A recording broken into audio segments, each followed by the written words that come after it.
Alors c'est vrai, ils ont encore perdu. Parce que cette vidéo est totalement imprévue. Hein. Je devais même pas faire de vidéo aujourd'hui. Je devais attendre demain pour cette vidéo du Real Madrid face à Getafe. Mais là, je vois le match. Ils perdent, les gars. Ils ont encore perdu. Ils se plantent encore. Défaite 2-1 du FC Barcelone face à Las Palmas à domicile. Alors à un moment, je vais me dire, est-ce que c'est le Real ou le Barça, ou peut-être les deux, qui sont en méforme et en crise. Bon, Barcelone, c'est vrai que d'un autre côté, ils ne sont pas en crise. Voilà, il faut quand même pas se foutre de la gueule du monde. Niveau football, depuis le début de cette saison, ils proposent largement au-dessus du Real Madrid, mais ils sont quand même sur 4 défaites. Et le Real Madrid est aussi sur 4 défaites. Sauf que le Real Madrid, sur ces 4 défaites, il y en a 3 qui sont en Ligue des Champions. C'est largement différent. Et le Barça, qui est censé être régulier et super bon en Liga, compte 3 défaites en Liga et une en Ligue des Champions face à Monaco. Donc tu as un Real qui est en méforme en Ligue des Champions et tu as un Barça qui est en méforme en Liga. Totalement l'opposé.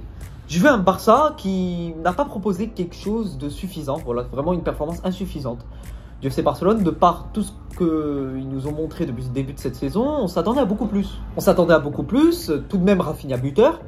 Donc même dans les moments difficiles, il arrive à marquer, il arrive à porter son équipe.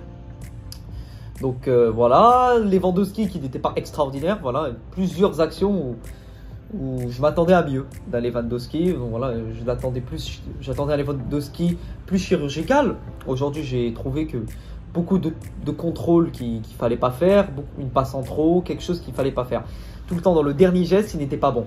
Et aujourd'hui, donc c'est très très étonnant d'un Lewandowski, puisque c'est le meilleur buteur de cette Liga.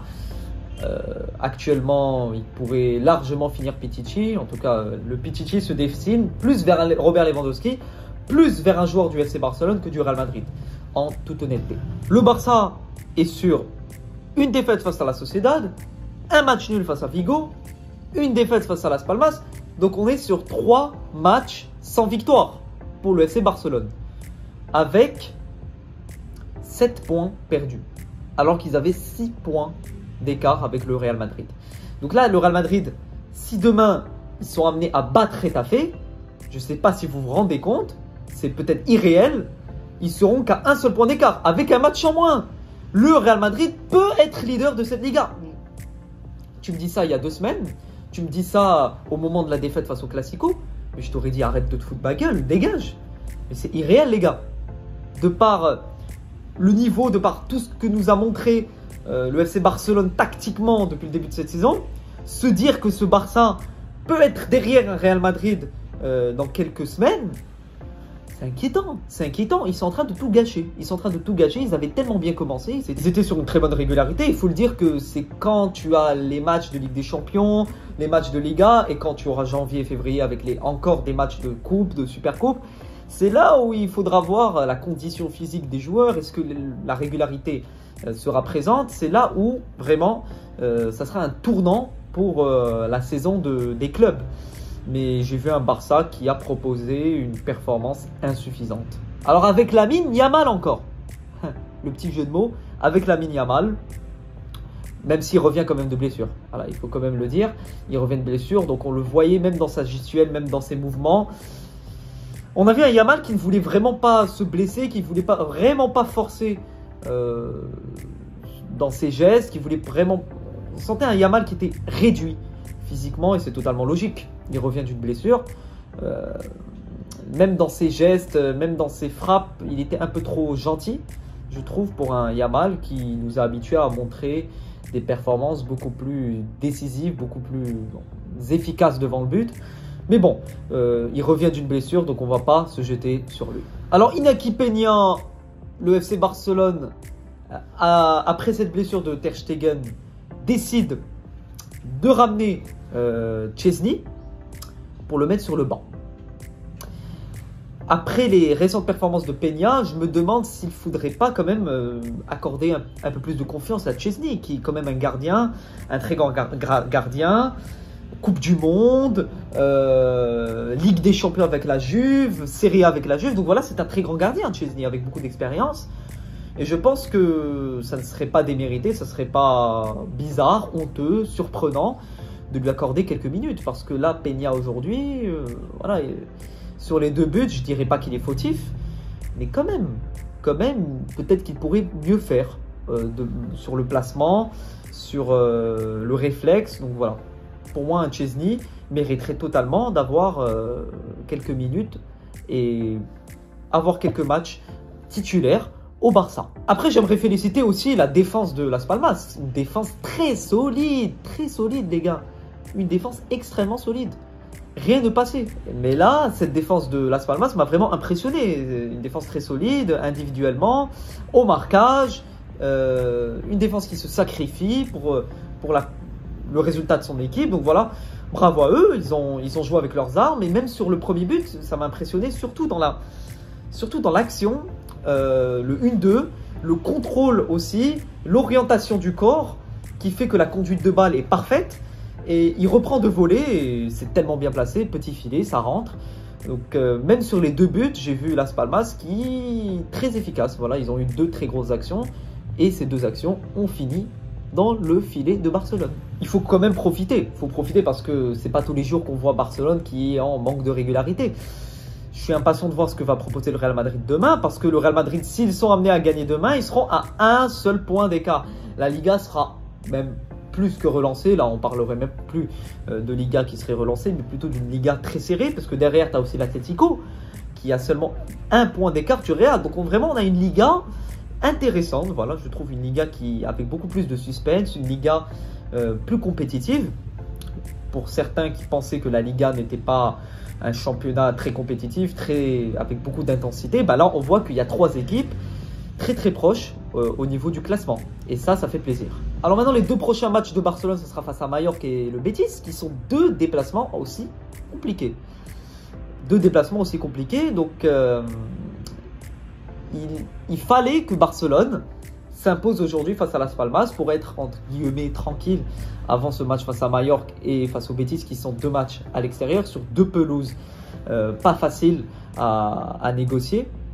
Donc Barcelone doit se relancer s'ils veulent retrouver de la régularité et ne pas sombrer, parce qu'ils commencent à vraiment perdre beaucoup de points de perdus côté Barça.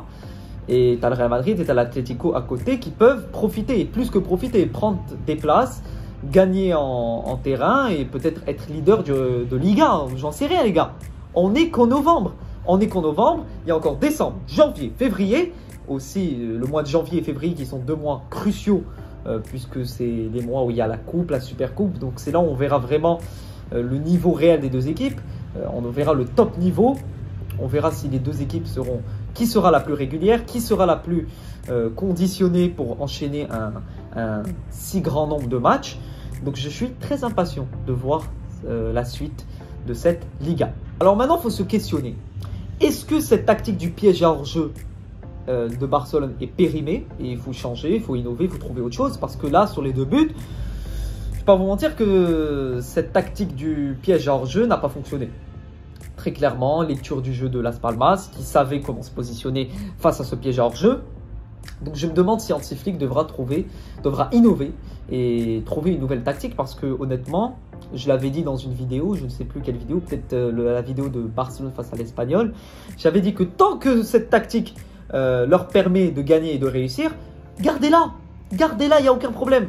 On ne change pas une équipe qui gagne. Voilà, on ne modifie pas une tactique qui nous permet de gagner. Par contre, et je dis bien par contre, si cette tactique ne fonctionne plus et les autres équipes commencent à comprendre ta tactique, il faudra changer, puisque tu vas continuer à perdre des points, continuer à sombrer, et tu ne peux pas continuer dans ce chemin-là si tu veux réaliser une grande saison. Blessure de Baldé.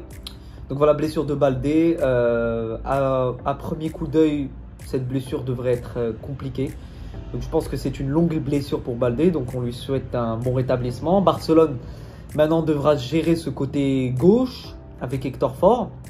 Ça va être compliqué pour eux, puisque là, ils n'ont plus trop de profondeur sur le banc pour ce côté de latéral gauche, même après cette blessure de Alejandro Baldé, qui sûrement sera une blessure compliquée. Voilà, il est sorti sur civière, en pleurs. Donc ça va être compliqué pour lui et Barcelone devra trouver une solution. Alors l'absence de Casado se fait totalement ressentir, de par la présence de Gavi qui n'est toujours pas intégré à ce 11, puisque voilà, Il vient de revenir d'une très longue blessure. Et c'est là où je vous dis, est-ce que le retour des blessés de Barcelone est un avantage ou un désavantage pour eux? Un avantage dans le sens où tu auras beaucoup plus de profondeur, beaucoup plus d'options, mais un désavantage dans le sens où le fait que tu aies beaucoup plus d'options te complique la tâche. Puisque tu as, voilà, ça commence à devenir compliqué, il faut mettre quel joueur à ce poste-là, comment faire jouer tout le monde, la tactique qui peut ne pas convenir au style de jeu de certains joueurs. Donc ça peut être un désavantage comme ça peut être un avantage. Et c'est quand une équipe est réduite au niveau de l'effectif, comme on l'a pu voir l'année dernière avec le Real Madrid, qui était ravagé de blessures et qui malgré ça enchaînait. Parce que c'est quand tu as peu d'options que tu te surpasses, que tu proposes quelque chose qui est surdimensionné, voilà. Tu te surpasses dans tes performances, tu es en régime, et c'est quand tu as beaucoup plus d'options que ça devient plus compliqué à choisir, à mettre en place ta tactique. Donc voilà, moi je pense que ça peut être un désavantage d'avoir autant de retours de blessés, mais il faut trouver le juste milieu. Donc voilà, il faut vraiment trouver la bonne solution, placer le bon joueur au bon endroit, la bonne tactique qui convient et qui concorde le mieux avec tel ou tel joueur. Donc Hansi Flick a vraiment du pain sur la planche parce que avec le retour de Gavi, le retour d'Araujo, tous ces retours, il faudra leur donner du temps de jeu déjà. Il faudra qu'ils s'adaptent très rapidement à cette tactique de Hansi Flick qui est inédite pour les joueurs de Barcelone et qui ne s'apprend pas en 2 jours. Donc voilà, il faut vraiment qu'ils s'habituent.